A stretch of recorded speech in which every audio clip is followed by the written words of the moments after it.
ఈ రాత్రి ఎందుకో చాలామంది ఆశపడ్డారు, అడిగారు, కోరుకుంటున్నారు. నేను కూడా ఎప్పటి నుంచో ఆశపడతా ఉన్నాను.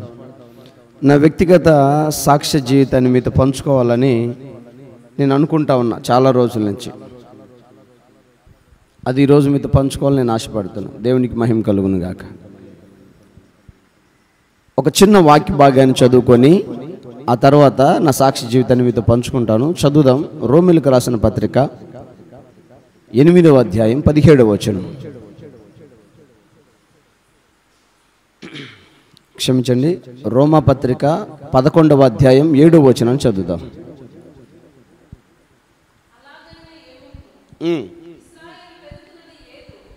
ఇశ్రాయేలు వెతికినది ఏదో అది వారికి దొరకలేదు, ఏర్పాటు నొందిన వారికే అది దొరికింది. ఆమేన్. యెషయా గ్రంథం 65వ అధ్యాయం 1వ వచనాన్ని కూడా చదువుదాం.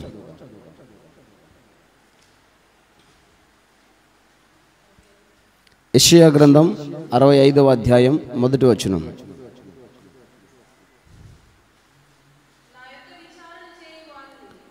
నా యొద్ద విచారణ చేయని వారికి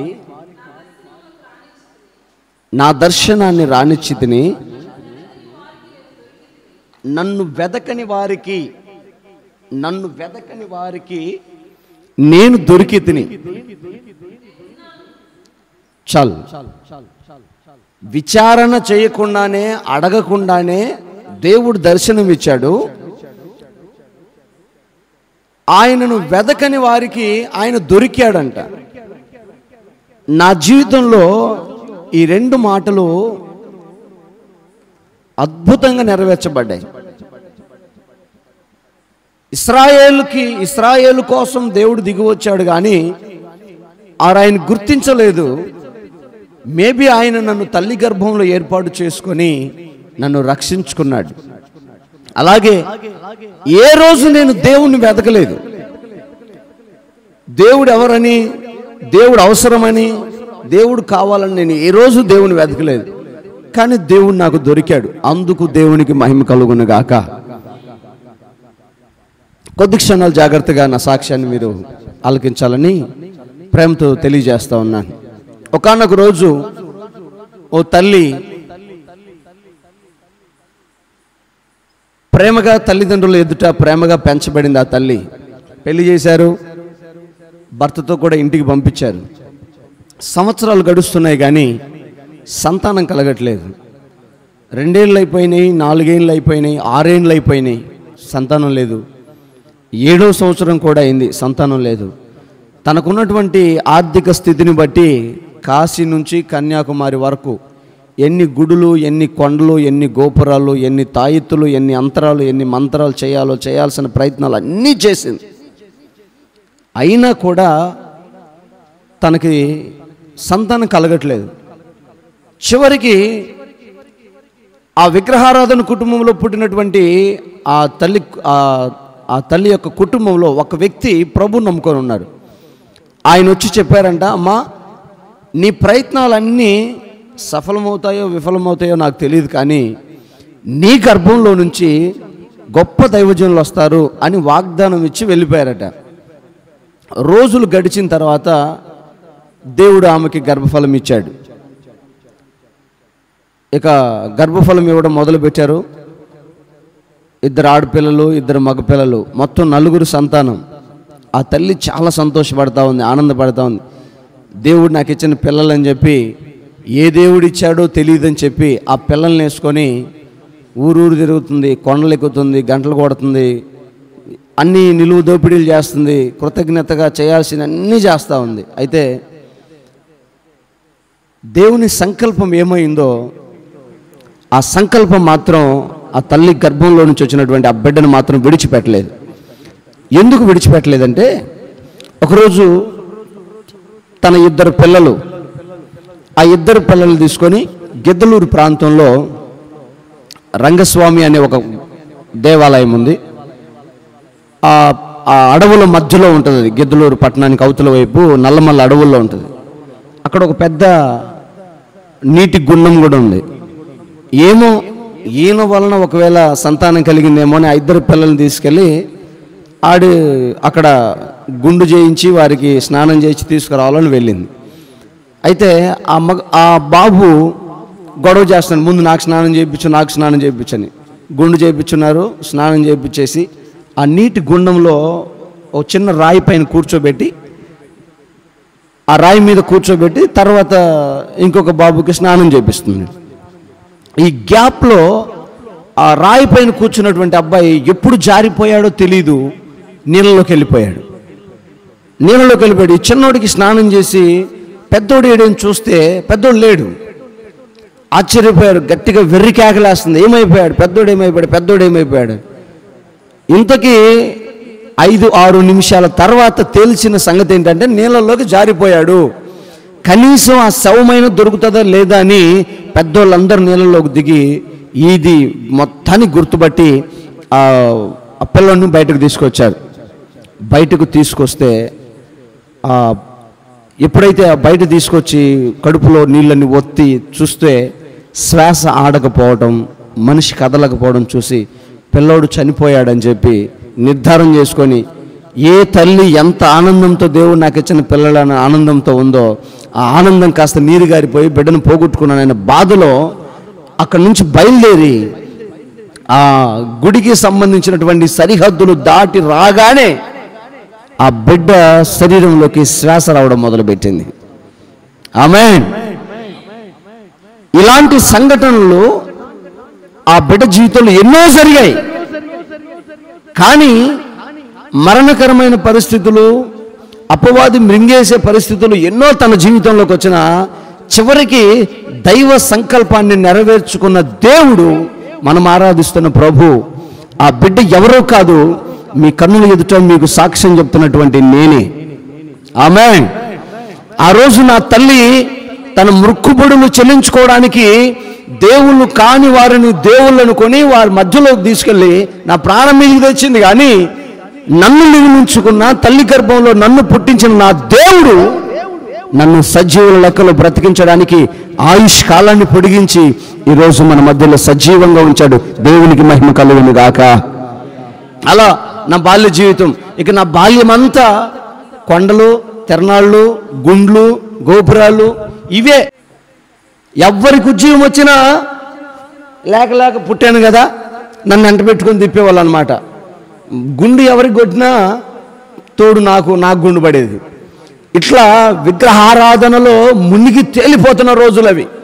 ఇంకా ఆశ్చర్యమైన విషయం ఏంటంటే, నేను 6వ తరగతి 7వ తరగతి చదువుతున్న వయసు. మా తాతయ్యకి మహాభక్తి. ఎంత భక్తి అంటే, పొలంలో ఉన్న చెట్టుకి, నీళ్ళు వదిలే మోటార్కి, అడవిలో ఉన్న రాయికి, పొలిమేర రాయికి, బొడ్రాయికి వరుస పెట్టి రాయి కనపడితే దేవుడంటే దానికి కొబ్బరికాయ కొట్టకుండా, ఈ బూది రాయకుండా, అగరబత్తి వెలిగించకుండా పొర్రపాటును వదిలిపెట్టడు. అయితే ఆయనకి విజయదశమి పండుగ ఏదో ఒకటి ఉంది, ఆయుధ పూజ చేస్తారు ఆ రోజు. నాకు సరిగా గుర్తులేదు, దసరా ఉగాది ఏదో పండుగ చేస్తారు ఆ రోజు. ఇక ఆయన భక్తి యొక్క భారం నా నెత్తిన పడేది. మా అన్న ఒకడు ఉండేవాడు, ఆడికి నాకు పెద్ద కొబ్బరికాయల మూట, 101 కొబ్బరికాయ, ఒక 50 వాడి నెత్తిన, ఒక 50 నా నెత్తిన పెట్టేవాడు. ఇక ఆ కొబ్బరికాయలు మేము మోయాలి. ఆయనకి ఎక్కడ ప్రేరేపణ వస్తే ఆడ కొట్టేవాడు అనమాట. మోయలేక మేమిద్దరం మాట్లాడుకొని, అన్నా ఈ ముసలోడు మనల్ని వదిలిపెట్టడు, ఈ బరువు తగ్గించుకోవాలంటే కొద్దిగా రాయి కాస్త తేడా కనపడింది, తాత ఇదిగో ఈ స్వామిని మర్చిపోయావు, నీ ఇష్టం అన్నావు అనుకో, ఒరే ఆపేది అక్కడ ఒకటి కొట్టేది. ఆ రకంగా మా బరువు తగ్గించుకోవడానికి కనపడ్డ రాయినంత దేవుళ్ళు అని చెప్పి మేము మా తాతను ఆ రోజు మోసం చేసాం. తెలియక చేసాము, కానీ అది నిజం. ఇప్పుడు అర్థమైంది. అలాంటి భయంకరమైన విగ్రహారాధనలో పుట్టి పెరిగిన వాడిని నేను. ప్రసాదం కోసమే భక్తి చేసినాం. దేవాలయాల చుట్టూ తిరిగి, భక్తి చుట్టూ తిరిగి పెరిగి పెద్ద బాల్య దశలోకి వచ్చి చదువుకుంటున్న రోజులకి, ఇంకాస్త పెద్ద అయ్యేసరికి మా తాత కాస్త రాజకీయంగాను ఆ ఊర్లో పెద్ద మనిషిగా చలామణి అవుతున్న రోజులు అవి. ఒక డ్రామా వేయడానికి ఆ రోజులో డ్రామాలు వేసేవాళ్ళు. ఇప్పుడంటే యూట్యూబు, వాట్సప్, ఫేస్బుక్ సినిమా ప్రపంచం, టీవీ ప్రపంచం ఎక్కువైంది, కానీ ఆ రోజులు ఇంతగా ఉండేది కాదు. మా ఊళ్ళోనే ఒక 2-3 ఇండ్లలో ఉండేది టీవీ, అంతే. 2-3 ఇండ్లలో టెలిఫోన్ ఉండేది, అంతే. అలాంటి రోజుల్లో డ్రామా వేయడానికి వచ్చాడు. దాంట్లో ఎవడైనా ఒక చిన్నపిల్లడు క్యారెక్టర్ మిస్ అయిందంటే ఇంకా నాకు పడినట్టే. తీసుకెళ్ళి నన్ను డ్రామా వేయించేవాళ్ళు. ఇక ఆ డ్రామాలు చేయడానికి, నాకు ఆ డ్రామాలో ఉన్న పద్యాలు నేర్పించడానికి శత విధాలు ప్రయత్నం చేసేవాళ్ళు. నేను కూడా చాకచక్యంగా నేర్చుకునేవాడిని, డ్రామాలో దూసుకొని వెళ్ళేవాడిని. అట్లా డ్రామా దాంట్లో కూడా నన్ను ఇరికించేసి పూజల వైపు, విగ్రహారాధన వైపు, భక్తి వైపు బాగా మరలిచ్చారు. ఇక నాకు దేవుడు అంటే ఆసక్తి పెరుగుతుంది, దైవ కార్యాలంటే ఇష్టం పెరుగుతుంది, విగ్రహారాధనలో ముందుకెళ్తున్న రోజులు అవి. కానీ దేవుని మహాకృప ఎంత లోపలికి వెళ్తున్నా కూడా ఇది అమాయకత్వమే. రాయిని దేవుడు అనటం ఏంటి, లేకపోతే ఒక చెట్టుని దేవుడు అనటం ఏంటి, నీళ్ళని దేవుడు అనటం ఏంటి అనుకునే ఒక ప్రశ్న నా మనసులో ఉండేది. కానీ ఎప్పుడు నేను ఎదురు తిరిగిన వాడిని కాదు, ఇది సత్యమేమో అనుకునేవాడిని. అయితే ఆ శాపంలో నేను అలాగ ముందుకెళ్తా ఉన్నప్పుడు, చదువుకుంటున్న రోజుల్లో క్లాస్ రూమ్లో కానీ, బయట ఎక్కడైనా ఎగ్జామ్స్కి వెళ్ళినప్పుడు కానీ, గేమ్స్లో పార్టిసిపేట్ చేస్తున్నప్పుడు కానీ, కొంతమంది క్రైస్తవ సహోదరులు నాకు తోడుగా ఉండేవాళ్ళు. వాళ్ళ దేవుడి గురించి వాళ్ళు చెప్పడం మొదలుపెట్టేవారు. అప్పుడు నాకు ఎందుకో తెలియని ఒక ఆశ, యేసుక్రీస్తు అంటే తెలియని ఒక ప్రేమ. ఎవరైనా ఇద్దరు క్రీస్తు విషయమై గొడవ పడుతుంటే నేను క్రైస్తవులకే సపోర్ట్ చేసేవాడిని, ఎందుకో తెలియదు. అలా గడిచింది నా బాల్య జీవితం. పెరిగి పెద్దయిపోయి 10వ తరగతి పాస్ అయిపోయి ఇంటర్మీడియట్కి వచ్చాం. ఇంటర్మీడియట్కి వచ్చేసరికి నా కుటుంబ వ్యవస్థ మొత్తం సర్వనాశనం అయిపోయింది. అది చేతబడి శక్తులు కానివ్వండి, అపరాధం కానివ్వండి, విగ్రహారాధన శాపం కానివ్వండి, తరాల నుంచి వెంటాడుతున్న కీడే కానివ్వండి, కారణం ఏదైనా కుటుంబం అంతా కొలాప్స్ అయిపోయింది. ఎంత దారుణంగా మారిపోయిందంటే 30 అడుగులు వెడల్పుతో 120 అడుగుల పొడవుతో ఉన్న ఒకే ఒక ఇల్లు, కంబైన్డ్ ఫ్యామిలీ. ఆ టైంలో మా ఇంట్లోనే బయోగ్యాస్ అని పొయ్యి ఉండేది, ఇంకెక్కడ లేదు ఆ మండలంలో. అలాంటి ఆశీర్వాదకరమైన పరిస్థితులు ఉండేవి. ప్రతికూలమైన పరిస్థితి వచ్చిందంటే ఒక మాంత్రికుడు వచ్చేవాడు. నిజంగా నా కన్నులతో నేను చూశానండి వాటన్నిటినీ. ఇల్లు పగలగొట్టేవాడు. దారి ఇక్కడ కాదు అక్కడ పెట్టండి అంటాడు, అక్కడ కాదు అక్కడ అంటాడు. వచ్చినోడంతా ఒక చోట పగలగొట్టి, ఇంకో చోట పగలగొట్టి, ఇంకో చోట కిటికీలు పగలగొట్టి, తలుపులు పగలగొట్టి, వాడు ఏదోటి పగలగొట్టి పోయేవాడు. కానీ పరిస్థితి మాత్రం మారే సమస్య లేదు. ఇంకా ఒకసారి పూర్తిగా మీ దరిద్రం మారాలంటే పెద్ద మాంత్రికుని పిలవాలని చెప్పి ఉత్తరప్రదేశ్ నుంచి తీసుకొచ్చాడు. వాడు ఇంట్లో ఉన్న మగవాళ్ళందరికీ చీరలు కట్టి ఆడోళ్ళ వేషం వేయించాడు. చాలా వింతగా అనిపించేది. అలా చేయించి అర్ధరాత్రి వేళ కోడిగుడ్లు, నల్లకోళ్ళు తీసుకొని పొలిమేరలకు తీసుకొని వెళ్ళేవాడు. పిల్లలను మేము చూసి భయపడి జ్వరం వచ్చిన రోజులు ఉన్నాయి. ఇలాంటి విగ్రహారాధన జీవితంలో బ్రతికినటువంటి మా జీవితాల్ని పరిశుద్ధాత్మ దేవుడు ఎంతగా ప్రేమించాడో నాకు ఇప్పుడు తెలుస్తుంది. ఇంటర్మీడియట్ వచ్చేసరికి కుటుంబం అంతా పతనం అయిపోయి, చల్లా చెదురైపోయి, బ్రతుకు తెరువు కోసం బెంగళూరు అని, హైదరాబాద్ అని, విశాఖపట్నం అని, గుజరాత్ అని పలు ప్రాంతాలకు వలస వెళ్ళటం మొదలైంది. కాంట్రాక్టు పనులు చేయించుకుంటూ ఇంట్లో ఉన్నటువంటి పెద్దవాళ్ళంతా వెళ్ళిపోయేవారు. నేను చదువు రీత్యా దోర్నాల అనే ప్రాంతం పక్కన హనుమాన్ జంక్షన్ కొంట అనే గ్రామంలో అక్కడ ఉండాల్సి వచ్చింది. ఓ చిన్న షాప్ పెట్టుకొని మా అమ్మమ్మ, నేను, మా చెల్లి అక్కడ ఉండేవాళ్ళం. నేను రోజు మార్కాపూర్ అనే పట్టణంలో చదువుకుంటూ ఉండేవాడిని. అయితే ఆ ప్రాంతానికి పాస్టర్ ఆంద్రేయ బ్రదరన్ సహవాసం, ఈ హెబ్రోన్ సహవాసానికి సంబంధించినటువంటి సేవకుడు ఆయన ద్వారా ఆ ప్రాంతంలోకి వచ్చి ఆయన పరిచయం చేస్తూ టైలరింగ్ చేస్తూ ఉండేవాడు. నేను ఆయన దగ్గర బట్టలు కుట్టించుకోవడానికి వెళ్ళినప్పుడు ఆయన నన్ను అడుగుతూ ఉండేవాడు, తమ్ముడు నాతో పాటు పలానా రోజు సాయంత్రం మీటింగ్కి రా, చిన్న పని ఉందంటే. నేను అనుకునేవాడిని నా బట్టలు తొందరగా కొడతాడేమో ఆయనతో పాటు వెళ్తే. సరే వెళ్ళేవాడిని. వెళ్తూ ఉన్నప్పుడు ఆయన నాతో చెప్పేవాడు, తమ్ముడు యేసుక్రీస్తు దేవుడు, యేసుక్రీస్తు దేవుడు. నేను అనుకునేవాడిని, నీ పిచ్చిగా పోతే 3 కోట్ల మంది దేవుళ్ళు మాకెక్కడ, ఒకే ఒక్కడు మీ దేవుడు మీకెక్కడ. ఇంకా అమాయకత్వం ఏంటంటే మా దేవుళ్ళ దగ్గర ఎన్ని ఆయుధాలు ఉంటాయో తెలుసా? యేసుప్రభు దగ్గర ఒక్క ఆయుధమైన ఉందా? యేసుప్రభు ఎట్లా కాపాడతాడు? మా దేవుళ్ళు చూడండి, ఆజ్ఞాపించాడు, చక్రం వదిలేని తలకాయ లేచిపోతాయని చెప్పి అదే నేను గర్వంగా చెప్పుకునేవాడిని. అంటే దైవత్వం అంటే కూడా మీనింగ్ తెలియని అమాయకత్వం అన్నమాట అది. అలా చెప్పుకునేవాడిని. అయితే ఆయన నాకు ప్రయత్నం చేసేవాడు, ఎలాగైనా ఈ వ్యక్తిని దేవుళ్ళలోకి నడిపించాలని ప్రయత్నం చేసేవాడు. ఎన్నిసార్లు చెప్పినా నేను వినేవాడిని కాదు. ఒకానొక రోజు కొన్ని ప్రశ్నలు నన్ను ఆశ్చర్యానికి గురి చేశాయండి. దేవుడంటే ఎవరు? ఆయన క్వాలిఫికేషన్ ఏంటి? దేవుని రూపం ఎలాగుంటుంది? ఎంతమంది దేవుళ్ళు ఉంటారు? దేవుళ్ళ బంధాలు ఎలాగుంటాయి? ఇలాంటి ప్రశ్నలు ఆయనను ఆశ్చర్యానికి గురి చేశాయి. ఈ సృష్టిని సృష్టించింది ఎవరు? నా నోటితో ఆయన ఒప్పించాడు. దేవుడు ఒక్కడా? 100 మందా? 1000 మందా? కోటి మందా? కోట్ల మందా? ఎలాగని కొన్ని ప్రశ్నలు ఆశ్చర్యానికి గురి చేశాయి. పరిశుద్ధుడు అంటే ఏంటో, మరణం అంటే ఏంటో, పునరుద్ధానం అంటే ఏంటో, అధికారం అంటే ఏంటో, జీవం అంటే ఏంటో ఆయన ద్వారా నేను తెలుసుకోవడం జరిగింది. ఆ రాత్రి నాకు నిద్ర పట్టలేదు. నిజంగా ఒక మనిషిని బ్రతికించగలిగిన శక్తి దేవుడికి ఉండాలి కదా, మరి వీళ్ళందరూ ఎందుకు చచ్చిపోతున్నారు? ఆ సమయంలోనే నాకు బాగా ఇష్టమైనటువంటి ప్రాణ స్నేహితుడు యాక్సిడెంట్లో చనిపోయాడు. మరణం అయిపోతుంది, ఏమైపోతుంది జీవితం అని ఆశ్చర్యం వేసింది. మొత్తానికి ఆ రాత్రి ప్రభు నన్ను సంధింపచేసి ఇక ఈ విగ్రహాల నుంచి విమోచన కలిగింది. దేవుడు యేసుక్రీస్తే అని నాకు అర్థమైంది. దేవుడు యేసు ప్రభుని అర్థమైంది, కానీ భక్తి అంటే ఏంటో నాకు తెలియదు. ఆ దేవుడికి ఎట్లా ఆరాధన చేయాలి, ఎట్లా పూజలు నాకు తెలియదు.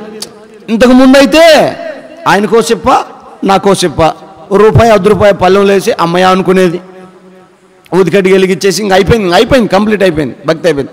కానీ ఈయనకి ఎలా చేయాలో నాకు తెలియదు. అప్పుడు నేను పాపం చేసినా వాళ్ళు నన్ను అడగరు, సినిమా చూసినా నన్ను అడగరు, దొంగతనం చేసినా నన్ను అడగరు. వాళ్ళకి ఇవ్వాల్సింది వాళ్ళకి ఇచ్చేస్తే వాళ్ళకో చెప్ప, నాకో చెప్ప, కంప్లీట్ అయిపోయేది. కానీ ఈయన దగ్గర భక్తి ఎలా చేయాలో నాకు తెలియదు. ఈలోపు నా ఇంటర్మీడియట్ లెవెల్స్ కంప్లీట్ అయిపోయినాయి. మరలా మేము మా ప్రాంతానికి వెళ్ళిపోయాం.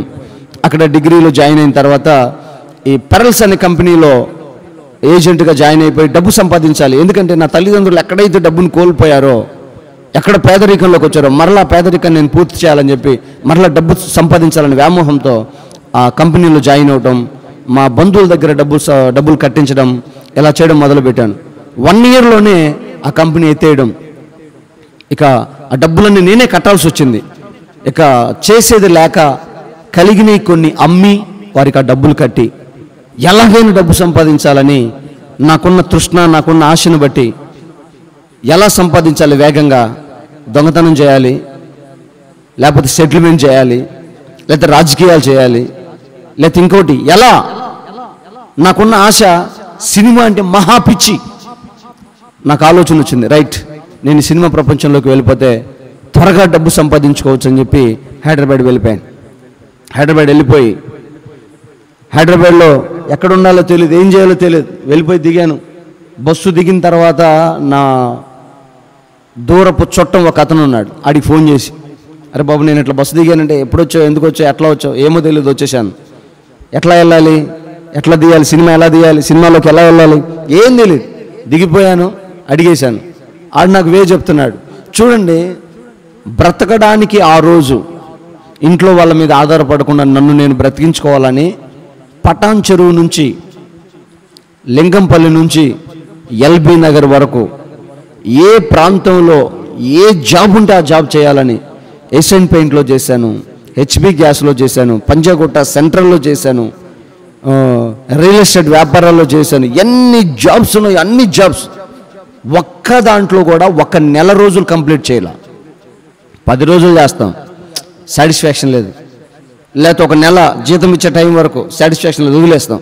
తిరిగి తిరిగి తిరిగి చివరికి చేసేది లేక సినిమా ప్రపంచంలోకి వెళ్ళిపోవాలని చెప్పి డిసైడ్ అయిపోయి అప్పు చేసి 1,00,000 రూపాయలు అప్పు చేసి 2006లో అప్పు చేసి దాన్ని కట్టేసి ఇన్స్టిట్యూట్ కట్టేసి DF tech, direction of film technology అనే కోర్సులో జాయిన్ అయిపోయి ఆ ఫిల్మ్ డైరెక్షన్లో డైరెక్షన్ చేయాలి, సినిమా తీయాలి, నేను పెద్ద డైరెక్టర్ అవ్వాలనే ఒక ఆశతో జాయిన్ అయిపోయాను. అప్పటికి కొన్ని చిన్న చిన్న సినిమాలు షూటింగ్కి వెళ్తూ ఉన్నాను, చూస్తూ ఉన్నాను. ట్రయల్స్ కోసం నన్ను తీసుకెళ్తూ ఉన్నారు, అన్నీ నేర్పిస్తూ ఉన్నారు. నాకు ఆశ కలిగింది. చాలామంది హీరోలను కలిశాను.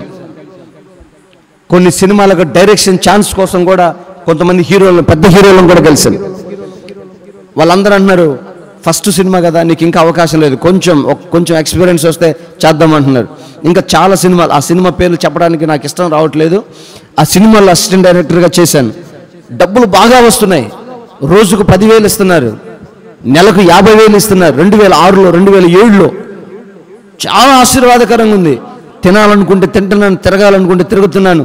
ఒక తెలియని గర్వం నాలోకి వచ్చేసింది. ఇక నాకు తిరుగులేదు, నేను సంపాదించేస్తాను, నేను సాధించేశాను అని గర్వం వచ్చేసింది. ఎదుగుతూ ఉన్న సమయం సరిగ్గా 2009వ సంవత్సరం నాకు మంచి అవకాశాలు వస్తున్నాయి. రాజశేఖర్ రెడ్డి వాళ్ళ బంధువు ఒక అతను, కడప రవీంద్రనాథ్ రెడ్డి అని, ఆయన ఒక సినిమా తీయాలని ఆశపడుతున్నాడని నాకు తెలిసింది. ఆల్రెడీ ఒక సినిమా స్టార్ట్ చేసి ఆ మధ్యలో అది ఆగిపోయింది. ఆ ఆగిపోయిన ప్రాజెక్ట్ని నన్ను కంప్లీట్ చేయమని నాతో చెప్పారు. ఇప్పుడు నేను దాన్ని కంప్లీట్ చేస్తే ఇంచుమించు నాకు ఒక 40 లక్షల వరకు వస్తుంది, చెక్ వస్తుంది. దాన్ని తీసుకుంటే నా లైఫ్ స్టైల్ మరలా కొత్త మార్గంలోకి వెళ్ళిపోద్ది, ఇక నా జీవితం మారిపోద్దని చెప్పి ఎన్నో కలలు కన్నా ఆశ్చర్యం ఏంటో తెలుసా, ఆ సినిమా ప్రపంచంలోకి వెళ్ళిన తర్వాత అవకాశాలు ఎక్కువ వస్తూ ఉన్నప్పుడు ఏ హీరో దగ్గరికి వెళ్ళినా రిజెక్ట్ చేస్తున్నాడు.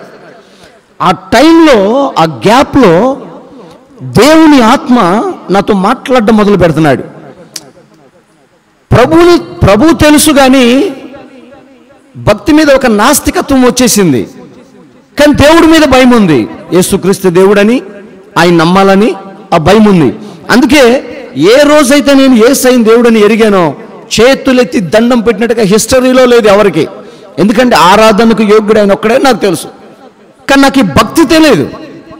ఇక నిద్రపోతుంటే కళలు వస్తున్నాయి, దర్శనాలు వస్తున్నాయి, దేవుని స్వరం వినబడుతుంది, ఏం చేయాలో అర్థం కావట్లేదు. ఆ గ్యాప్లో రెహమత్ నగర్ అనే ఒక ఏరియాలో ఏపీపీడీసీఎల్, అప్పుడు ఉమ్మడి రాష్ట్రం, ఏపీపీడీసీఎల్ అనే ఒక పవర్ సబ్స్టేషన్ ఉంది. అక్కడ నైట్ పార్ట్ టైం జాబ్ చేయడానికి ఈ డేటా ఎంట్రీ జాబ్లోకి వెళ్ళాను. అక్కడున్న అసిస్టెంట్ ఇంజనీర్స్ అంతా, ఏఈలంతా నన్ను నమ్మి దాంట్లో నన్ను కూర్చోబెట్టి వీళ్ళు వెళ్ళిపోయారు బయటికి, నేనున్నాను కదా అని. ఆ రోజు రాత్రి సరిగ్గా 12:30 అదొక భయంకరమైన కొండ. ఆ కొండ ప్రాంతంలో చుట్టూ చెట్లు. అది హైదరాబాద్ పట్టణపు నడిబొడ్డునే ఉన్నా హైదరాబాద్ గురించి అవగాహన ఉన్న వాళ్ళకి తెలుస్తుంది. బంజారా హిల్స్, జూబ్లీ హిల్స్ అన్ని కొండల మీద ఉంటాయి. ఈ రెహమత్ నగర్ కూడా ఈ జెన్కో అనే కరెంట్ ఆఫీస్ ఆ కొండ మీద ఉంది. అప్పుడు ఇంత డెవలప్మెంట్ అవ్వలేదు. ఆ రాత్రి నేను డేటా ఎంట్రీ చేసి అక్కడే ఆ టేబుల్ పైన అట్లాగా అలసిపోయి అట్లా పడుకోనున్నా. రాత్రి సరిగ్గా 12:30 నుంచి 1 గంట సమయం మధ్యలో ఒక స్వరం నాతో మాట్లాడుతుంది. వెంకటేష్, తేటగా మాట్లాడుతుంది ఆ స్వరం. వెంకటేష్, నేను నిన్ను బ్రతికించింది, నేను నిన్ను కాపాడుకుంది నశించిపోతున్న ఆత్మలకు సువార్త చెప్పడానికే తప్ప ఎందుకొరకు కాదు. లే, ఇప్పుడే బయలుదేరి నా సువార్త కొరకు బయలుదేరి, అనేకులను నీ వలన నేను రక్షణలోనికి నడిపించబోతున్నాను అన్న స్వరం తేటగా వినపడింది. తుళ్ళిపల్లేసింది. భయంకరంగా అడుదిరిగి చూశాను. ఎందుకంటే షూటింగ్లో మేము వెళ్ళినప్పుడు నాకు తెలుసు, ఈ ఏదైనా ఒక సాంగ్ మేకింగ్ చేసేటప్పుడు అక్కడ బాక్సులు పెడతారు. ఒక్కొక్క బాక్సు ద్వారబంధరం అంత ఎత్తు, అంత లావు, పెద్ద పెద్ద సౌండ్లు వస్తాయి. దాంట్లో నుంచి వచ్చే బేస్ ఆ కాళ్ళు లేని వ్యక్తిని కూడా లేచి స్టెప్ వేయాలనేంతగా జోష్గా అనిపిస్తుంది. అలాంటి స్వరాలు నేను విన్నా. కానీ అంతకంటే భయంకరమైన ధ్వని, అది నా గుండెల్ని కదిలించింది. ఆ మాట ఎప్పుడైతే నా మనసులో పడిందో తెలియని భయం వచ్చేసింది. కొంచెం ఈ బాక్స్ బేస్ పెట్టు. చాలా భయపడిపోయా. సరే, ఎవరైనా వచ్చి గేట్ తీయమని పిలిచారేం, పరిగెత్తుకుంటూ వెళ్ళా, రాలేదు. ఫోన్ చేశాను, ఎక్కడున్నారండి మీరు అని. మేము బయట ఉన్నాం, ఇంకో గంట పట్టిద్ది అన్నారు. చుట్టూ చూశాను, ఒకవేళ దయ్యం ఉందా, భయం వేసింది, అర్థం కాలేదు. ఇక ఇంటికి వెళ్ళాను. ఆ రోజు రాత్రి మొదలైన జ్వరం 3 రోజులు వదిలిపెట్టలేదు. ఆ 3 రోజులు మరలా నాకు దేవుడు జ్ఞాపకం అవుతా ఉన్నాడు. చనిపోతే నీ స్థితి ఏంటని. ఇక అది ఆలోచన చేస్తూ నేను సినిమా ట్రయల్స్లో వెళ్తున్నప్పుడు నా బైక్ అమాంతం స్కూల్ వ్యాన్ కిందకి వెళ్ళిపోయింది. చచ్చిపోవాల్సిన స్థితి. కానీ దేవుడు తప్పించాడు. కృష్ణానగర్లో నా ఫైల్ పట్టుకొని రోడ్డు క్రాస్ చేస్తున్న ఇన్నోవా కారు వచ్చి కొట్టేసింది. జస్ట్ మిస్, స్పాట్లో వెళ్ళిపోవాల్సిన. ఇలాంటి మరణాలు, నేను నా స్నేహితుడు బండి మీద వెళ్తున్నాం శ్రీశైలం ఘాట్లో రాత్రి సమయంలో. అప్పుడు నాకు కొత్తగా బండి నేర్చుకున్నాను. రాత్రి 2 గంటల సమయం, ఎదురుగా వస్తున్నటువంటి వ్యాను ఆ లైట్ నా కళ్ళల్లో పడి ఆ రోడ్డు మార్జిన్ అర్థం కాలేదు. పాత రోడ్డు పైన కొత్త రోడ్డు వేశారు, కానీ ఆ పాత రోడ్డు గ్యాప్ అలా ఉండిపోయింది. నేను డ్రైవ్ చేస్తున్న బైకు స్కిడ్ అయింది కిందకి. భయం వేసి హ్యాండిల్ వదిలేశాను. శ్రీశైలం హైవే అది వదిలేస్తే ఆ కొండ మీద ఇంచుమించు 20 అడుగుల దూరం బండి వెళ్ళిపోయింది, ఈడ్చుకుంటూ వెళ్ళిపోయింది. ఆ గాను బండి డోములు అన్నీ పగిలిపోయినాయి. నా ప్యాంట్ మొత్తం చినిగిపోయింది. రోడ్డు మీద పడిపోయినాను. నా మనసులో అనుకుంటున్నాను, ప్రమాదం అంటే ఇదేనేమో, ఇప్పుడు నా ప్రాణం వెళ్ళిపోతుంది, నా వెనకాల ఉన్న నా స్నేహితుడు ఏమైపోయాడో అని పడిపోయి అలాగే ఆశ్చర్యపోతా ఉన్నాను. నా స్నేహితుడు అనుకుంటున్నాడు నేను చచ్చిపోయాను, ఇప్పుడు ఎలా ఇంటికి తీసుకెళ్ళాలని. ఆ సమయంలో పరిశుద్ధాత్మదేవుడు నాతో మాట్లాడుతున్నాడండి. నీ ప్రాణాన్ని కాపాడుకుంది నేనే, నీ ప్రాణాన్ని కాపాడుతుంది నేనే. లేచి చూస్తే నా వెంట్రుక కూడా రాలిపోలేదండి. ఆ భయంకరమైనటువంటి ప్రమాదంలో నుంచి అద్భుతంగా దేవుడు నన్ను బతికించుకున్నాడు, కాపాడుకున్నాడు. క్షేమంగా లేచాను, ఇంటికి వెళ్ళిపోయాను. భయం వేసింది. ఇక దేవుడు నాతో మాట్లాడుతున్నాడు. ఏ స్వరం విన్నా, ఏ క్యాసెట్ విన్నా, సినిమా చూసినా కూడా దేవుడే నాతో మాట్లాడుతున్నాడు. సినిమా పాటలు వింటున్నా కూడా దేవుడి స్వరమే నాకు వినబడుతుంది. మనుషులు మాట్లాడుతుంటే దేవుడు మాట్లాడుతున్నట్టుగానే ఉంది. ఈ స్థలం నుంచి లేచి బయటకు రా, బయటకు రా, బయటకు రా అని. అప్పుడే ఈ సైన్ ఫ్లూ అనే వ్యాధి వచ్చింది. అది కూడా గాలిలోనే వస్తుంది. ఆ వ్యాధి వచ్చింది. ఒక రకమైనటువంటి భయం నన్ను ఆవరించింది. ఏదేమైనా నేను సినిమా చేయాలి, ఏదేమైనా నేను సినిమా చేయాలని చెప్పి ఆ రవీంద్రనాథ్ రెడ్డి వాళ్ళ పిఏ చంద్రమౌళి అని ఒక ఆయన ఉన్నాడు. నా స్నేహితుని ద్వారా అతన్ని ఆధారం చేసుకొని ఆ సినిమా డైరెక్షన్ నేను చేయాలని చెప్పి రెడీ అయ్యి కడపకి వెళ్ళి వాళ్ళని కలిసి నేను ఆ ప్రాజెక్ట్ తీసుకోవాలి. ఈ హెయిర్ సెలూన్ షాప్లో కూర్చొని భయంతోనే రెడీ అవుతున్నా. టీవీలో బ్రేకింగ్ న్యూస్ వచ్చింది. ఆంధ్రప్రదేశ్ రాష్ట్ర ముఖ్యమంత్రి మిస్సింగ్. నాకేం అర్థం కాలేదు. ముఖ్యమంత్రి మిస్ అవుతే నాకేమి, నా పని నాకు అవుద్ది. ఫోన్ చేశాను, సార్ బిజీగా ఉన్నారండి, ఆయన్ని వెతుకుతున్నారు, ఆయన ఎక్కడున్నారో. ఏం అర్థం కాలేదండి. ఒక రకమైన నిరుత్సాహంలోకి వెళ్ళిపోయాను. చేతి నిండా డబ్బులు వచ్చే సమయం. నా ఆశలు, నా కోరికలు గుర్రాలై పరిగెడుతున్నటువంటి రోజులు అవి. అప్పటికే నా టాలెంట్ చూసి, నా ఎదుగుదల చూసి అనేకులు నాకు స్నేహితులయ్యారు. ధనవంతులు కానీ, నాతో ఉన్నవాళ్ళు కానీ నన్ను గణపరచడం, గొప్ప చేయడం మొదలుపెట్టారు. ఖచ్చితంగా నువ్వు సాధించగలవని నా చుట్టూ చేరి నన్ను బాగా ప్రైజ్ చేస్తున్నారు. ఇలాంటి సమయంలో దేవుడు నన్ను సేవకు రమ్మంటున్నాడు. నేను ఎట్లా సేవ చేయాలి, ఏం సేవ చేయాలి, అసలు సేవ అంటే ఏంటి, అయినా నేనెందుకు? అప్పుడు నా ఆలోచన, ఎన్ని తీర్మానాలు చేసిన, దేవా నేను సేవ చేయనయ్యా, నేను నా జాబ్ నేను చేసుకుంటా, నేను నీ సేవ కొరకు నాకు ఎంత వచ్చినా 50% నీకు, 50% నాకు, ఇట్లాంటి తీర్మానాలు. అంటే దేవుని నేను డబ్బుతో మభ్య పెట్టాలని చూస్తున్నా.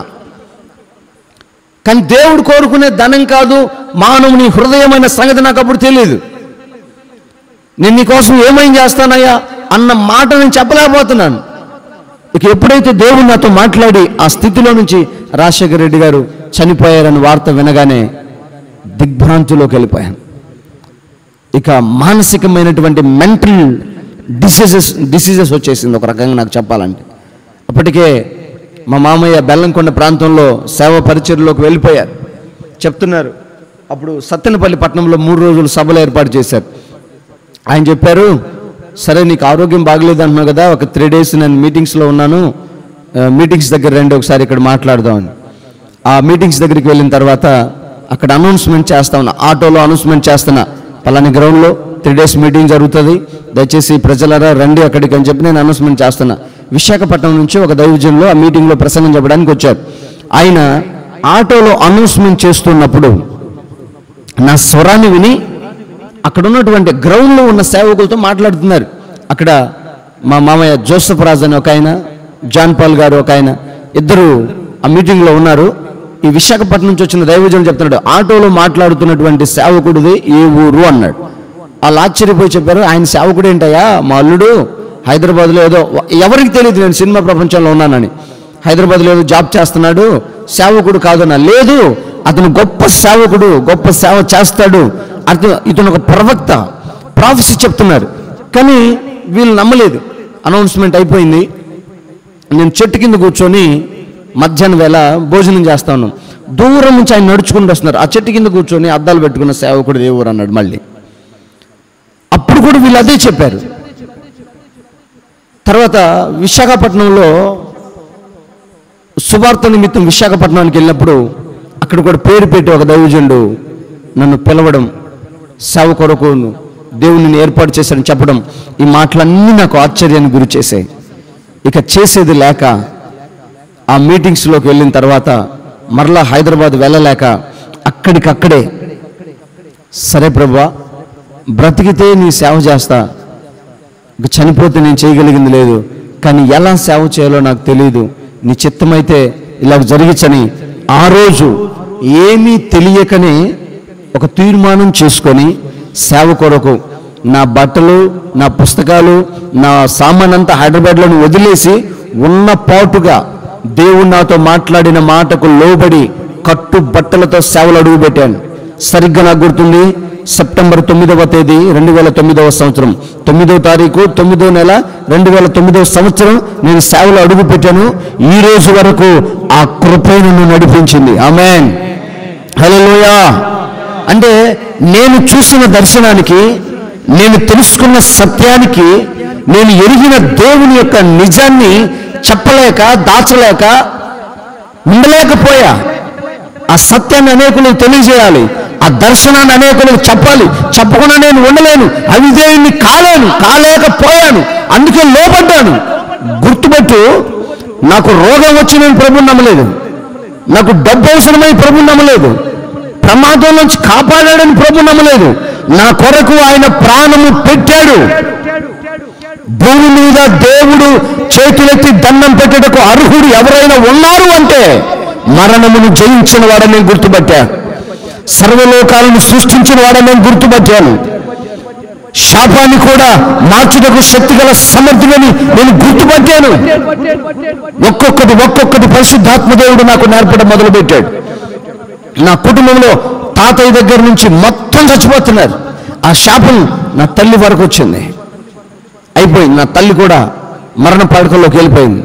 కొద్ది రోజులకు ఆమె చచ్చిపోయింది. అందరూ అనుకుంటున్నారు, రే మీ అమ్మ చచ్చిపోద్దంట కదా, మీ అమ్మ చచ్చిపోద్దంట కదా అంటున్నారు. ఊహ కూడా నాకు తెలియదు, ఆ వయసు. చచ్చిపోద్దా, చచ్చిపో అని అనుకునేది. అలాంటి స్థితి, తల్లి లేని బిడ్డ జీవితం ఎలా ఉంటుందో కూడా నాకు తెలియదు. ఆ రోజు నా తల్లి ఒకటే ప్రార్థన చేసిందంట, యేసయ్యా నువ్వు ఇచ్చావనే కదా పిల్లల్ని నేను నమ్మాను, మరి ఆ పిల్లలు నిన్ను తెలుసుకునే వరకే నన్ను బ్రతికించయ్యా అని తీర్మానం చేసుకొని ప్రభుని అంగీకరించింది. యేసయ్య ఆ క్షణం నా తల్లికి ఆరోగ్యాన్ని ఇచ్చాడు.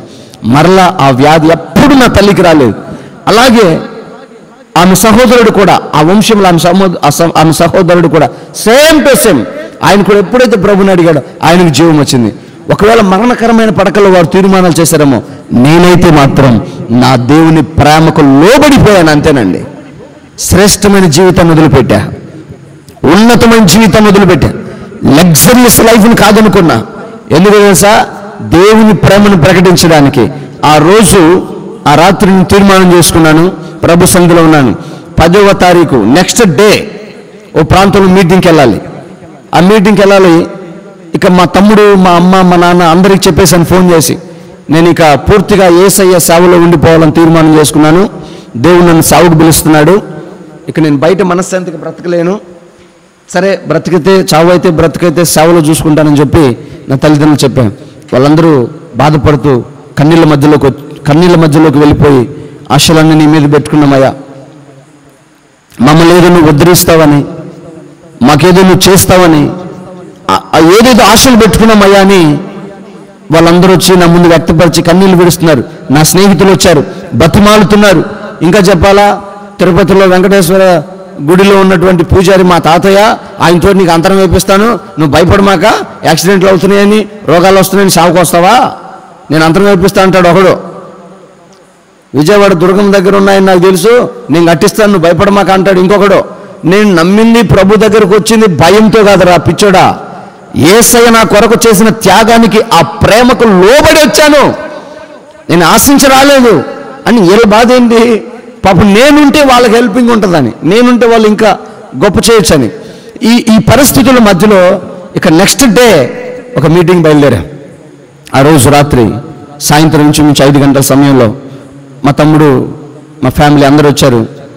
అందరూ కలిసి మాట్లాడుకున్నాం. అందరి సమక్షంలో తీర్మానం చేశాను, ఇక మీకు నాకు సంబంధాలు లేవు, నేను ఈ రోజు నుంచి యేసయ్య స్వాస్థ్యం, మంచైనా చెడైనా కీడైనా మేలైనా ఏదైనా యేసయ్యకే సంబంధం, మీకు ఎలాంటి సంబంధం లేదని చెప్పి ఒప్పందం చేసుకున్నాం. నా నుంచి మీరేం ఆశించొద్దు, దేవుడు మిమ్మల్ని బ్లెస్ చేస్తాడని చెప్పి వాళ్ళ కోసం ప్రార్థన చేశాను. కన్నీళ్ళు గార్చారు, తుడుచుకున్నారు, మౌనంగా వెళ్ళిపోయారు. ఆ రోజు రాత్రి మీటింగ్ బయలుదేరి ఒక వ్యాన్లో 10 మంది వెళ్ళాం. ఊరు దాటి సువార్త ప్రకటనకు వెళ్తున్నామండి. మా కారు 3 ఫల్టీలు కొట్టింది, లబ్బర్ బాల్ కదా దొలినట్టు దొలిపోయింది. సరిగ్గా డోర్ పక్కన నేనున్నా, ఫ్రంట్ డోర్లో మా తమ్ముడు డ్రైవింగ్ చేస్తున్నాడు, వాడి పక్కన నేను కూర్చున్నాను, నా పక్కన ఇంకో పాస్టర్ గారు ఉన్నారు. ఆ ఫల్టీలు కొట్టి కొట్టి కొట్టి ఆ కొండ రాళ్ళు అన్నీ ఈ క్వారీల మధ్యలో నుంచి కారు వెళ్ళాలి, ఆ రాళ్ళన్నీ రోడ్డు పక్కన ఉంది. సరిగ్గా నేనున్న డోర్ పక్కకి వెళ్ళి పెటామని కొట్టేసింది. బయట నుండి వాళ్ళు అనుకున్నారు ఒకవేళ 1-2 బతకొచ్చు, మిగతా వాళ్ళంతా చచ్చిపోతారు. ఈ డోర్ పక్కన ఉన్న మనిషి మాత్రం బతికిన ఒక్క ఎముక కూడా మామూలుగా ఉండదు, విరిగిపోయి ఉంటాయి మొత్తం అనుకున్నారు. ఆ యాక్సిడెంట్లో అప్పుడే నేను తీర్మానం చేసుకున్నాను సేవ కోసమని. యాక్సిడెంట్ జరుగుతుంది. యాక్సిడెంట్ జరుగుతున్నప్పుడు కారు ఇలా కింద పడి 15 అడుగులు ఈడ్చుకొని వెళ్ళి 3 పల్టీలు కొట్టి 4 గన్లు పైకి లేసాయి. ఆ యాక్సిడెంట్లో కారు జర్నీ చేస్తున్నప్పుడు, ప్రమాదంలో వెళ్తున్నప్పుడు 2 హస్తాలు నన్ను ఇలా ఎత్తుకున్నాయి. ఒక చంటి బిడ్డని తల్లి కౌగిట్లో ఎలా పెట్టుకుంటుందో అలాంటి ఒక ఫీలింగ్, అలాంటి ఒక అనుభూతి ఆ యాక్సిడెంట్లో నేను చూశాను. ఎందుకు ఇంత ఖచ్చితంగా చెప్పగలనంటే, కారులో ఉన్న ప్రతి ఒక్కరూ, ఎవరికి ఏం కాలేదు దేవుని మహాకృపను బట్టి. చిన్న చిన్న గాయాలు, ఎక్కడో చోట రేకులు తగిలిపోవడమో, యాంప్లిఫైర్ పొడుచుకోవడమో, ఆ దుమ్మంత మొహాన్ని కొట్టడం, ఏదో ఒక చిన్న చిన్న గాయాలు. బట్ నాకైతే దుమ్ము కూడా నా మీదకి రాలేదండి. ఆయన రక్షణ కవచం నన్ను ఎత్తుకొని కాపాడింది. ఆమేన్. ఆ రోజు రాత్రి నాకు అర్థమైందండి, నా జీవితం పట్ల యేసయ్యకు ఎంత గొప్ప సంకల్పం ఉంది అని. ఎన్నో నేను నా సాక్ష్యాన్ని ఎడిట్ చేసి మీకు చెప్పడానికి ప్రయత్నం చేస్తా ఉన్నా. ఎన్నో ప్రయత్నాలు, అపవాది మింగివేయాలని, అపవాది నాశనం చేయాలని. సినిమా ప్రపంచంలో ఉన్నప్పుడు ఆడపిల్లల ద్వారా, లోక సంబంధమైన మనుషుల ద్వారా ఈ డ్రగ్స్ మాఫియా నాకు డ్రగ్స్ అలవాటు చేయాలని ఎన్నో చేశారు. కానీ వీటన్నిటిలో నుంచి ఎక్కడ మలినము నా జీవితానికి అంటకుండా పరిశుద్ధమైన పాత్రగా నన్ను దేవుడు ఎలా బయటకు తీసుకొచ్చాడని నేను ఆలోచన చేస్తే నాకు అర్థమైంది, ఆయన వాడుకునే పాత్రట పరిశుద్ధమైందై ఉండాలంట. ఆమేన్. అట్లా నేను బయటికి రావడం, ఆ యాక్సిడెంట్ నుంచి బయటికి రావడం, ఆ రాత్రి ప్రభు నాతో తేటగా ఆ రాత్రంతా నేను ప్రభు సన్నిధిలో మోకరించడం, నా జీవితంలో మరచిపోలేని మధురమైన రాత్రి ఏదైనా ఉంది అంటే 11/9/2009 ఆ రాత్రంతా ప్రభు సన్నిధి నేను చూస్తున్నా. ప్రభు నన్ను పరలోకం తీసుకెళ్ళాడు. అబ్రహాం ఇలా బ్రతికాడు, ఇస్సాకు ఇలా బ్రతికాడు, ఆదాముని ఇలా చేశాను. ఈరోజు చాలామంది అన్నా కొన్ని నువ్వు చెప్తున్నటువంటి ఆ ప్రత్యక్షతలు దగ్గర నుండి చూసి వచ్చినట్టు చెప్తావన్నా అంటే నాకు అనిపించేది అది నాకున్నటువంటి కృపావరమే కాదు, దేవుడు నన్ను ఆ స్వాస్థ్యంలోనికి తీసుకెళ్ళి వాళ్ళందరినీ నాకు పరిచయం చేశాడు. ఆమేన్. అలాగున ఆ దేవుని ప్రేమని, ఆ దేవుని కృపను నేను చెప్పకుండా ఉండలేకపోయాను. ఇక నాకు అనిపించింది, ఓకే నేను ఈ కొంచెం దేవుని ప్రేమ లోతుగా తెలిసే కొద్ది అనుకున్నా, సంపాదించిన దాంట్లో 50% ఇస్తే దేవుడికి ఉపయోగమే ఉంది, 100% దేవునికి ఇవ్వాలా. అప్పుడు కూడా సాటిస్ఫాక్షన్ అయ్యేది కాదు, 100% కాదు. నేనుగానే దేవుని సంత కానుకల పెట్టెలోకి నేనే వెళ్ళిపోతే నా స్వాస్థ్యం అంతా దేవుడికి ఇచ్చేస్తే పరలోకంలో నాకు బహుమానం కలుగుతుందని ఆ తర్వాత దేవుడు నాకు నేర్పించడం మొదలుపెట్టాడు. భక్తి అంటే ఏంటో, సేవ అంటే ఏంటో, ఉపదేశం అంటే ఏంటో, బోధ అంటే ఏంటో, ప్రసంగం అంటే ఏంటో, పరిశుద్ధాత్మ అంటే ఏంటో, సువార్త అంటే ఏంటో, రక్షణ అంటే ఏంటో, పరలోకం అంటే ఏంటో, పరలోకంలో మహిమ ఏంటో, ఆ పరలోకంలో ఎలా ఉంటుందో ఒక్కొక్క విషయాన్ని కసిగా నేను ప్రభు దగ్గర అన్న పానాలు మాని ఆయన పాదాలు పట్టుకొని దేవుణ్ణి అడగడం మొదలుపెట్టాను. అప్పుడు పరిశుద్ధాత్మ దేవుడు నా ప్రార్థనలన్నిటికీ ప్రతిఫలం అనుగ్రహించడం, సేవ చేయడానికి సహాయం చేశాడు. ఇక విశాఖపట్నం ప్రాంతంలో 1 సంవత్సరంన్నర, మహబూబ్ నగర్ ప్రాంతంలో 1 సంవత్సరం, బెల్లంకొండ ప్రాంతంలో 2 ఏళ్ళు, పొదిలి ప్రాంతంలో 3 ఏళ్ళు, బెంగళూరులో 1 సంవత్సరం, ఇట్లా ఆయా ప్రాంతాల్లో కొన్ని నెలలు ఇట్లా పరిచర్య చేస్తూ చిట్ట చివరిగా దేవుడి కొండేపి ప్రాంతాన్ని తీసుకురావడం జరిగింది. ఇక్కడికి వచ్చిన తర్వాత కూడా ఎన్నో శ్రమలు, ఎన్నో నిందలు, ఎన్నో అవమానాలు, కానీ పిలిచిన దేవుడు నమ్మదగిన వాడు కనుక నన్ను ఆశీర్వదించడానికే నాకు పరీక్ష పెట్టాడని నాకు తెలుసు కనుక ఎక్కడ కూడా చెలించకుండా మానవ మాతృలాగా వాటికి నేను రియాక్ట్ అవ్వకుండా పరిశుద్ధాత్మదేవుడు ఎప్పటికప్పుడు నాకు బోధిస్తూ, నాకు తెలియచేస్తూ సహనము, ఓర్పు, సాత్వికము, నెమ్మదిని నాకిచ్చి నమ్మకమైనటువంటి సహోదరుల సహవాసాన్ని ప్రభు నాకు దయచేశాడు. ఈ ప్రాంతంలో ఈ సహవాసాన్ని ఆధారం చేసుకొని అనేక ప్రాంతాలకు సువార్త చెప్పడం జరిగింది. నిజంగా పరిశుద్ధాత్మదేవుడు ఎంతగా వాడుకుంటున్నాడంటే ఆయన కృప, లేకపోతే దేవుడు నాకు ఇచ్చిన పిల్లల ప్రార్థన ఫలం తెలియదు, కానీ పలు ప్రాంతాలకి దేశ రాజధానిలో సైతం అనేకమైన విషయాలు అనేకులకు తెలియజేయడానికి ప్రభు నాకు సహాయం చేశారు. ఒక్కటే చెప్తున్నానండి, ఒకప్పుడు నేను నమ్మిన దేవుళ్ళు అనబడిన వారు, దేవతలు అనబడిన వారు, విశ్వాసాలు, ఇప్పుడు నేను నమ్మిన ఈ దేవుడు ఈ విశ్వాసం, ఈ మార్గం ఎంత వ్యత్యాసం కలిగిందంటే దైవత్వానికి పోలిక, పరిశుద్ధతకు ప్రతిరూపం ఆనవాళ్ళు నేను ప్రకటిస్తున్న యేసులో కనబడతాయి. ఆమేన్. ఆ రోజు అన్నీ ఉన్న మనశ్శాంతి ఉండేది కాదు, ఎక్కడో కొరత, ఎక్కడో కొదువ, దేవుని గురించినటువంటి ఒక చిన్న అన్వేషణ. అందుకే నేను వెదకకుండానే దేవుడు నన్ను వెతికి నన్ను తెలుసుకున్నాడు, నాకు దొరికాడు. ఈరోజు చాలామంది సంతోషం కోసం, సమాధానం కోసం, మనశ్శాంతి కోసం వెతుకుతూ ఉన్నారు. వెతికి అలసిపోయి చెప్తున్న ప్రియ దేవుని బిడ్డలారా, మరణాన్ని నిరర్ధకము చేసే శక్తి గల దేవుడు నేను ప్రకటిస్తున్న యేసు.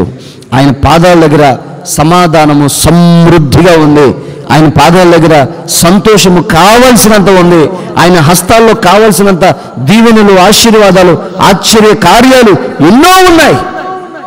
వీటన్నిటిని నువ్వు పొందుకోవాలని ఆశపడితే, వీటన్నిటికి మించి మరణము తర్వాత మరి శ్రేష్టమైన జీవితాన్ని నువ్వు పొందాలని ఆశపడితే రా, ప్రభు దగ్గర రా, ప్రభులోకి రా. ఇంకొక ఆశ్చర్యమైన సంగతి చెప్తున్నా, ప్రాముఖ్యంగా యవనస్తుల గురించి ప్రత్యేకంగా ఈ మాట చెప్తున్నాను. గమనించండి, నేను వృద్ధుడినైపోయి వృద్ధాప్యంలోకి వచ్చి మాటలు చెప్పట్లేదు, యవ్వనస్తుడిగా ఉండి చెప్తున్నానండి. దేవుని కొరకు యవ్వన బలాన్ని వాడు. యవ్వన వయసులో కాడి మోయిట సులువు, అది వేరొకరికి భారం అవుతుంది. ఆ వయసులను దేవుడు కోరుకుంటాడు. దేవుని కొరకు చేయవలసిన పని యవనస్తుల భుజాల మీద ఉంది. మనం కలిసి పరిచర్య చేస్తే మన దేశాన్ని దేవుని కొరకు సంపాదించగలుగుతాం, దేవుని గురించి ప్రజెంట్ చేయగలుగుతాం. అనేకుల మధ్యలో ఎన్నో ప్రశ్నలకు సమాధానం చెప్పగలిగిన సాత్వికమైన మనస్తత్వం కలిగిన బిడ్డలు లేరు. కనుక ఈ రాత్రి యవనస్తుడాలా, ప్రభు సాగు కొరకు నువ్వు నడుము కట్టుకొని రాగలవా? నన్ను ఆశీర్వదించిన దేవుడు, నన్ను పిలిచిన దేవుడు, నన్ను ఎన్నుకున్న దేవుడు, నన్ను ఏర్పాటు చేసుకున్న దేవుడు నిన్ను, నీ జీవితాన్ని కూడా మలచి ఆయన రాజ్యానికి సిద్ధపరచునుగాక. ఆమేన్. హల్లెలూయా. అందరూ అలాగే తలలు వంచండి, ఒక చిన్న ప్రార్థన చేసుకుందాం.